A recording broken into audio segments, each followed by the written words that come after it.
E aí, pessoal, beleza? Libertário 013 aqui, o meu nome é Caio. Para quem não me conhece, esse é um canal austro-libertário que a gente fala sobre economia, filosofia, política e ética por uma perspectiva libertária. Antes de entrar no assunto do vídeo de hoje, que adiantando aqui é a leitura do capítulo 5, Socialismo do Conservadorismo, do livro Uma Teoria do Capitalismo e do Socialismo, do Hans Hermann Hoppe. Vou dar continuidade à leitura comentada que eu estou fazendo nos últimos dias. Eu quero pedir para que todo mundo se inscreva no canal, curta o vídeo, isso é muito importante, especialmente a parte de se inscrever. No momento que esse vídeo está sendo gravado, eu estou com 290 inscritos, então eu ganhei um inscrito em relação à última vez que falei sobre isso. Então, seja lá quem você for, agradeço por ter se inscrito no canal. E se apresenta aí nos comentários, aí eu menciono você no próximo vídeo, prometo. Mas enfim, também aqui na descrição tem coisas importantes para você verificar. Tem os links para a compra do livro em questão, você pode comprar através da Amazon, ou se você não quiser comprar, não tem problema, esse livro está em domínio público no site do Instituto do Otto Brasil, o verdadeiro Mises Instituto do Brasil. Tem também os links para apoio financeiro do canal, qual você pode apoiar através de Nano, Bitcoin e Shitcoin, a moeda estatal, você pode fazer uma doação via Pix. Lembrando, essa é uma série de uma leitura comentada e eu já estou adentrando o capítulo 5, então caso você tenha caído de paraquedas nesse vídeo, primeiro, peço que você, reforçando aqui novamente, se inscreva no canal e aqui na descrição você vai encontrar a playlist inteira da série, então você volta lá, pega desde o começo, vem acompanhando os vídeos, que aí você vai pegar o raciocínio de maneira mais fácil, mas se você quiser continuar aqui também, seja bem-vindo. Só fortemente recomendo para não perder o raciocínio em relação às outras partes. Fazendo um breve resumo, basicamente, os capítulos. O capítulo 1 é uma introdução muito geral, é tipo o Hoppe falando, eu vou falar disso, disso e disso. O capítulo 2 é ele explicando o que ele estava introduzindo no capítulo 1. O capítulo 3 e 4 foram as análises, respectivamente, do socialismo marxista, ao modo russo, como o Hoppe chamou, e o socialismo social-democrata. E agora ele vai entrar num assunto que talvez tenha sido o assunto que eu mais cobri no meu canal, que é a questão do conservadorismo socialista e como o verdadeiro conservadorismo é o conservadorismo hoppiano. Não é o caso aqui que o Hoppe vai propor, isso ele propõe no livro Democracia, um Deus que Falhou. Se você quiser ler especificadamente essa tese do Hoppe, eu recomendo o capítulo 10 desse livro em específico. Eu vou deixar aqui na descrição o artigo que é basicamente esse capítulo separado. Mas enfim, esse é um assunto que eu já cobri bastante no canal, então vamos trazer as palavras do Hoppe acerca dessa questão. Então, sem mais enrolações, começando a leitura comentada. Como já mencionado, capítulo 5, O Socialismo do Conservadorismo. Ele vai da página 71, só colocar aqui rapidinho, acho que até a 96, então é um capítulo bem longo, são 25 páginas. Deve dar umas 3 a 4 partes aí. Enfim, vamos lá, começando. Nos 2 capítulos anteriores, foram discutidas as formas de socialismo mais vulgarmente conhecidas e identificadas como tais, e que são, na verdade, oriundos basicamente das mesmas fontes ideológicas.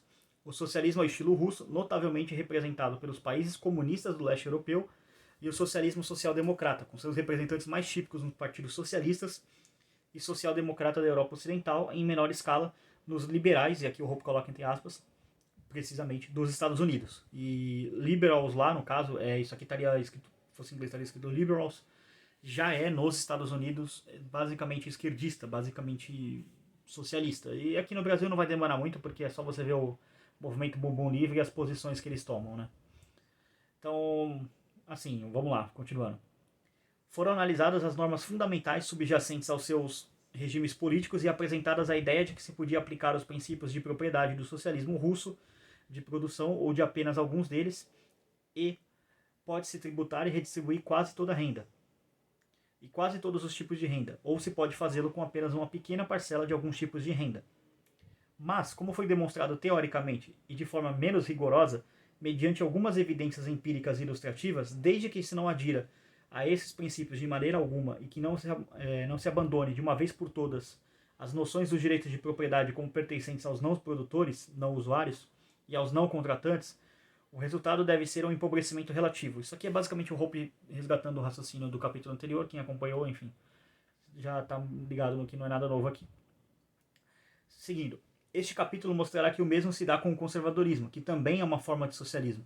O conservadorismo também gera empobrecimento e tanto mais quanto mais decididamente for aplicado. Mas antes de iniciar uma análise econômica sistemática e detalhada das formas peculiares pelas quais o conservadorismo produz esse resultado, seria adequado dar uma breve olhada na história para compreender melhor por que o conservadorismo é, de fato, socialismo e como isso está relacionado com as duas formas igualitárias de socialismo discutidas anteriormente. Grosso modo, existiu antes do século XVIII na Europa e ao redor do mundo um sistema social de feudalismo ou absolutismo, que era, de fato, um feudalismo em larga escala. Nota 62 ele fala aqui. Sobre o tema, especialmente, o brilhante ensaio de Murray Rothbard, Esquerda e Direita, Perspectivas para a Liberdade. Ele referencia esse livro. Esse livro é bem curtinho, talvez um dia eu traga a leitura comentada dele aqui. Deixa aí nos comentários se você quer ver uma leitura comentada desse vídeo aí. Se tiver bastante comentário falando que sim, aí eu trago ele aí. Talvez, como ele é bem curtinho, dá pra fazer ele talvez em 2 vídeos no máximo. Mas enfim, seguindo aqui. Em termos gerais, a ordem social do feudalismo era caracterizada por um senhor feudal que reivindicava a propriedade de uma parte do território, incluindo todos os bens e recursos naturais e, muito frequentemente, também de todos os homens que lá estavam, sem ter originariamente se apropriado dela através do uso ou do trabalho e sem ter uma obrigação contratual com aquelas pessoas. Ou seja, basicamente ele falava, minha terra é essa aqui, você está dentro dela, você é meu. Era basicamente isso, era uma forma de escravidão. E aí, um adendo aqui, eu acho muito engraçado quando vem esses idiotas desses socialistas, esses acéfalos, vêm falar, o ancapismo é um novo feudalismo. Sim, porque a gente está propondo, tipo assim, que você vai assinar um contrato com uma pessoa que é voluntária entre as duas partes, e que isso é exatamente igual a, tipo assim, eu vou morar na terra daquele cara, então logo eu sou propriedade desse cara, eu vou trabalhar para ele na terra dele. Igualzinho. Aí eles vêm e chamam de neofeudalismo. Às vezes eu queria ter oponentes inteligentes para entender como que ia ter um desafio intelectual à altura. Enfim. Seguindo, pelo contrário, o território, ou melhor, as várias partes que o formavam e os bens que lá estavam foram ativamente ocupados, utilizados e produzidos anteriormente por diferentes pessoas, os proprietários naturais. As reivindicações de propriedade pelos senhores feudais eram, portanto, oriundas do nada. Por isso, a prática, baseada naqueles supostos direitos de propriedade, do arrendamento da terra e de outros fatores de produção para os proprietários naturais em troca de bens e serviços definidos unilateralmente pelo senhor feudal, tinha que ser imposta pela força bruta e pela violência armada contra a vontade daqueles proprietários naturais, com a ajuda de uma nobre casta de militares que eram recompensados por seu serviço pelo senhor feudal ao poderem participar e compartilhar dos métodos e procedimentos de exploração. Só um breve contexto histórico aqui para vocês entenderem por que tinha essa relação entre o senhor feudal e os milico, basicamente, os militares da época. Quando Roma começou a cair, que basicamente, assim, fazendo um resumo muito resumido, foi por causa de inflação, enfim, impressão de moeda da forma que era feita na época, fraude de monetária, enfim, é muito complexo para poder fazer só um adendo aqui. O que começou a acontecer? Como a moeda romana, o denário, não valia absolutamente porra nenhuma, os soldados começaram a se recusar a receber moeda. Então eles começaram a exigir bens melhores, tipo, sei lá, me dá espada, escudo, me dá alguma coisa, porque eles não recebiam aquele dinheiro, ou quando recebiam, eles iam no comércio, tipo assim, ô ferreiro, pô, minha espada aqui tá meio zoada, arruma aí pra mim, você tá me dando essa porcaria, essa moeda eu não quero, essa moeda aqui é uma bosta, eu não quero. Ou sei lá, meu escudo entortou ali na última batalha, arruma aí pra mim, não vou arrumar, minha armadura, não arrumava, então os comerciantes ali, os ferreiros, o pessoal que cuidava das armaduras dos soldados, eles começaram a não receber o dinheiro, então os caras começaram a exigir basicamente outra coisa, que era tipo, cara, me dá uma terra aí. E aí, com isso, você começou a criar esses pequenos feudos de fato. E você tinha pequenos comércios ali, porque o cara tava na estrada, ele era protegido pelo Império Romano. Tipo, cara, se tu atacar aqui, o exército de Roma vai vir pra cima de mim. Só que o exército não tava sendo pago. E aí, meio que o cara era atacado, roubavam os bens dele, esse comerciante, esse ferreiro, enfim, o cara que cuidava das armaduras, pra pegar como exemplo, era atacado e aí o exército não vinha. E aí chegava um cara e falava, amigão, é o seguinte, tá vendo aquele carinha que era teu cliente ali, tá, o exército ali? Então, é meio que eu, tipo, tô cuidando aqui do rolê, a gente montou um campo aqui, tem uns muros, e se tu ficar aqui dentro da cidade, a gente protege você, mas você trampa pra nós. Então, tipo, era meio que esse o arranjo que tinha. E assim, com essa concentração de terra na mão do que viria a ser chamada burguesia, basicamente surgiu o feudalismo. Então foi por causa disso. É uma coisa que o Hope não coloca aqui, mas é um adendo histórico para se colocar de como surgiu o feudalismo, e basicamente o feudalismo surgiu pelo colapso de Roma, que foi por causa de inflação. Mas enfim, voltando aqui com as palavras do Hope. Para o homem comum que estava sujeito a essa ordem, a vida significava ser vítima de tirania, exploração, estagnação econômica, pobreza, fome e desespero. Lógico, não estou dizendo que era uma maravilha o arranjo, mas tipo assim, era melhor ele viver sob as mãos de um tirano do que ele simplesmente não viver. Era dessa decisão que tinha, não era como eram as duas únicas opções disponíveis, os indivíduos da época preferiram preservar suas próprias vidas. Aqui, nota de rodapé 63, o Hope referencia um livro do M. Blott, Feudal Society, Chicago, 1961, Paul Anderson, passagens do antigo feudalismo, da antiguidade para o feudalismo, aliás, e um outro livro de um tal de R. Hilton, A Transição do Feudalismo para o Capitalismo. Nenhum deles está em português, eu fiz a tradução literal aqui na hora. Enfim, seguindo aqui. Como seria de esperar, houve resistência contra esse sistema. Curiosamente, porém, sob a perspectiva de hoje, não foi a população camponesa que mais sofreu com aquela ordem existente, mas os mercadores e comerciantes, que se tornaram os principais oponentes do sistema feudal. Ou seja, eles começaram a se organizar, basicamente. Comprar por um preço mais baixo no local e viajar e vender por um preço mais alto no local diferente, como eles faziam, enfraqueceu relativamente a subordinação deles a qualquer ordem feudal, quem se arriscava a fazer isso, não era todo mundo. Eles eram relativamente Eles eram essencialmente uma classe de homens internacionais, cruzando constantemente as fronteiras de diversos territórios feudais. E como tal, para fazer negócios, eles exigiam um sistema legal internacionalmente válido, um sistema de normas válidas independente do tempo e do espaço, uma definição de propriedade e contrato que facilitaria a evolução das instituições de crédito e de bancos e seguros essenciais para qualquer comércio em larga escala. O que é isso aqui, basicamente? Isso aqui é como começou a surgir bancos. Como bancos surgiram, basicamente? Quem inventa os bancos são os judeus, para variar, né? Judeu gosta de dinheiro, então por isso que judeu tradicionalmente geralmente é rico até hoje, porque meio que o judeu fazia um acordo com os soldados que iam pra guerra, templários, enfim. Ó, cara, você vai lá pra guerra, eu cuido do teu ouro aqui. Se tu voltar vivo, beleza, eu te devolvo o ouro e mais uma grana. Se você não voltar vivo, teu ouro é meu, beleza? Beleza, o cara fazia o contrato, voltava vivo, voltava morto, enfim, geralmente voltava morto. E aí os judeus começaram a acumular dinheiro. E essa questão basicamente dos soldados, dos mercadores ficarem indo pra lá e pra cá, ou seja, cidadãos internacionais transportando coisas, isso era um arranjo que era chamado de... essa lei era chamada de Lex Mercaturi, que era basicamente uma lei privada entre comerciantes, que eles seguiam, todos eles tinham meio que, vamos colocar assim, uma guilda dos mercadores, e aí todo mundo seguia essa lei, porque tipo, era benéfico para todo mundo, só que as estradas eram brutalmente perigosas, então eles contratavam mercenários para basicamente, cara, se alguém vier me atacar, tentar roubar minha carga, você mata o cara, passa a espada no cara lá. Então, era mais ou menos assim que eles se organizavam, embora haviam comerciantes, como eu falei anteriormente, que também ficavam dentro dos feudos, geralmente comerciantes um pouco menores, vamos colocar assim. Ou que escolhiam isso. E vamos lá, seguindo. Naturalmente, isso causou atrito entre os mercadores e os senhores feudais, que eram os representantes de vários sistemas legais regionais e arbitrários. Os mercadores tornaram os párias do feudalismo constantemente ameaçados e perseguidos pela nobre casta militar, que tentava colocá-los sob seu controle. Ou seja, a galera, os milicos lá da época ficavam tentando trollar os caras. Só que os caras tinham como se defender, porque, como eu falei anteriormente, eles tinham muita grana, então eles contratavam mercenários pra, tipo, ó, se aquele senhor feudal vier com o exército dele, você taca a porrada nele. É basicamente isso. Para escapar dessa ameaça, os mercadores foram obrigados a se organizar e ajudar a estabelecer lugarejos comerciais fortificados de comércio nas próprias margens dos centros de poder do senhor feudal. Do poder feudal, aliás. Como eram locais de extraterritorialidade parcial e, pelo menos, liberdade parcial, logo atraíram um número crescente de camponeses que fugiam da exploração feudal e da miséria econômica e que cresceram em pequenas cidades, promovendo o desenvolvimento do artesanato e do empreendimentos produtivos, que não poderiam emergir num ambiente de exploração e instabilidade legal, duas características da ordem feudal. Como eu disse, o sistema não era perfeito, só era o que tinha na época, até que, enfim, emergiu uma terceira opção. Esse processo era mais evidente onde os poderes feudais eram relativamente fracos e onde o poder estava disperso entre muitos senhores feudais rivais de menor importância. Foi nas cidades do norte da Itália, nas da Liga Hanseática e nas da região de Flandres que o espírito do capitalismo floresceu e o comércio e a produção atingiram seus níveis mais altos. Nota de rodapé 65, bem grande, vou ler ela aqui.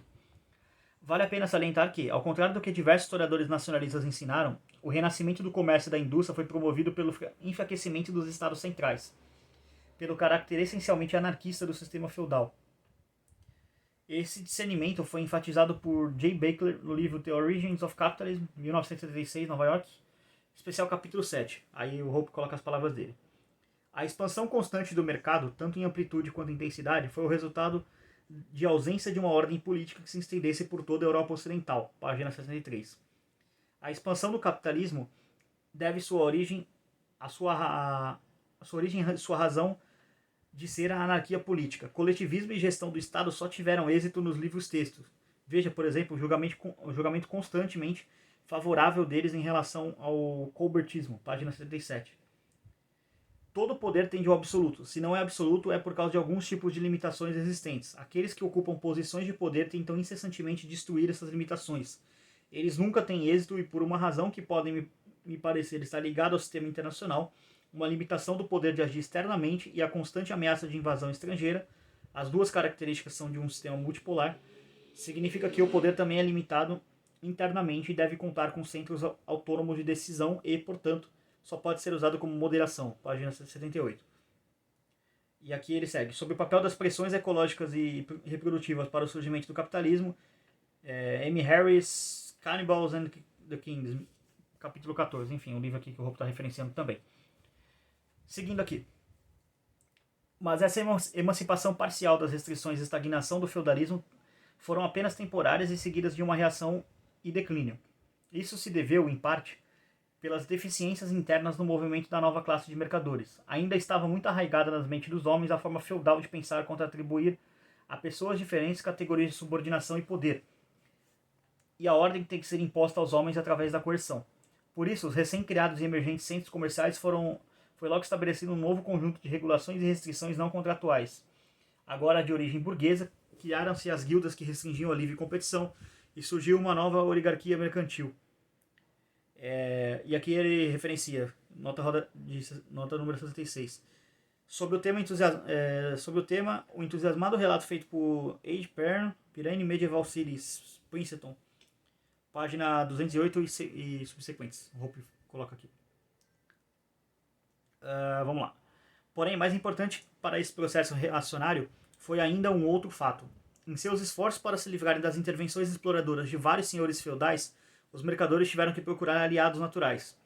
Compreensivelmente, eles encontraram aliados entre os membros da classe dos senhores feudais que, apesar de comparativamente mais poderosos que os seus colegas nobres, tinham sempre seu poder a uma distância relativamente grande das cidades comerciais que buscam assistência. Ao se alinharem à classe mercantil, eles procuravam ampliar o seu poder para além do seu limite atual em detrimento de outros senhores feudais inferiores. Para atingir esse objetivo, eles primeiro concediam certas isenções das obrigações normais, que recaíam sobre os vassalos da norma feudal, para crescentes centros urbanos, assim garantindo sua existência como locais de liberdade parcial e a proteção oferecida contra as potências feudais vizinhas. Então, logo a coalizão foi bem sucedida em sua tentativa conjunta de enfraquecer os senhores locais e os aliados feudais estrangeiros das cidades comerciais que tinham se estabelecido como um poder real fora de seu próprio território tradicional, avançando e se consagrando como um superpoder feudal, ou seja, como uma monarquia com um rei que impôs as suas próprias regras de exploração e substituição às do sistema feudal existente. Nascia assim o absolutismo, e na medida em que este não era nada além do feudalismo em larga escala, ocorreu um novo declínio econômico, as cidades se desagregaram, a estagnação e a miséria voltaram. Não foi até o final do século XIX e início do século XX que o feudalismo foi um alvo de um ataque realmente pesado. Dessa vez, o ataque era mais severo porque não era mais simplesmente a tentativa do homem prático, os mercadores, de garantir esferas de relativa liberdade com finalidade de exercer o seu negócio. Era cada vez mais uma batalha ideológica contra o feudalismo. A reflexão intelectual sobre as causas de ascensão e a queda do comércio e da indústria e um estudo mais profundo sobre o direito romano e particularmente sobre o direito natural, que tinham sido redescobertos no curso da luta dos mercadores para desenvolver um direito internacional mercantil e justificá-lo contra as reivindicações concorrentes da lei feudal, levaram a uma compreensão mais sólida do conceito de liberdade e da liberdade como um pré-requisito para a prosperidade econômica. Enquanto essas ideias se difundiam e ocupavam a mente de um ciclo de pessoas em constante expansão, culminando em trabalhos como Dois Tratados do Governo Civil, 1688, de John Locke, e A Riqueza das Nações, 1786, de Adam Smith, a ordem antiga perdia sua legitimidade. A velha maneira de pensar segundo vínculos feudais gradualmente deu a ideia de uma sociedade contratual. Finalmente, como expressões anteriores dessa mudança conjuntural de opinião pública, veio junto a Revolução Gloriosa de 1688 na Inglaterra, a Revolução Americana de 1736 e a Revolução Francesa de 1789. E nada mais foi o mesmo após a ocorrência dessas revoluções. Elas provaram, de uma vez por todas, que a antiga ordem não era invencível e inspiraram uma nova esperança para o progresso futuro no caminho rumo à liberdade e à prosperidade. E aqui o Hoppe ele começa a falar sobre como é o liberalismo e tal, e eu vou parar aqui porque o vídeo já está com 20 minutos. E aí ele vai desenvolver sobre o liberalismo, como isso ajudou, enfim. Vai falar um pouco sobre essa questão, os erros do liberalismo. Então, como vai entrar em outro tópico, vamos colocar assim, ele conclui nesse parágrafo a análise histórica dele de como o feudalismo surgiu para como o feudalismo caiu. Vou parar por aqui, que acho que já está bom o tempo do vídeo. Na verdade está até um pouco maior do que eu gosto de deixar, na casa de 15 minutos, 18 minutos.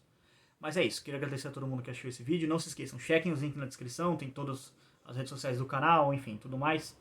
Agradeço a todo mundo que está assistindo a série, realmente é importante. Não se esqueçam, se inscrevam no canal, me ajudem a chegar a 300 inscritos, quem sabe até o final dessa série aí. E é isso. Por esse vídeo é isso. Tchau, tchau.